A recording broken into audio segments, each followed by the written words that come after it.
ফেরেশতাদের কাবা, বাইতুল মামুর ৭ আসমানের উপরে। এটা কত বড় শোনেন। কৃষ্ণই বলেন প্রতিদিন এই আল বাইতুল মামুর ফেরেশতাদের মসজিদে ৭০,০০০ ফেরেশতা ইবাদতের জন্য চান্স পায়। একবার ঢুকে যে বের হয়ে যায় কিয়ামতের আগে দ্বিতীয়বার আর তারা চান্স পাবে না।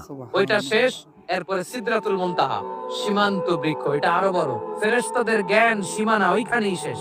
এর উপরে কি হয় ফেরেশতারা আর জানে না। সিদরাতুল মুনতাহার এরিয়া শেষ, এরপরে শুরু হয় আল্লাহুল মাহফুজ, কোরআনের বাড়ি। এটা মিন দুররাতিন বাইদা, সাদা ঝকঝকে ডায়মন্ড দিয়ে আল্লাহ বানাইছে। আমাদের সবার তাকদীর ভাগ্যলিপি ওইখানে লেখা। ওইটা শেষ, এরপরে শুরু হয় লা জামান লা মাকান এরিয়া। ওইখানে কোনো জামান নাই, মাকান নাই, no time no space area শুরু। ওইখানে কুরসি, যেখানে আল্লাহ পা রাখেন বা কুদরতি পা রাখেন।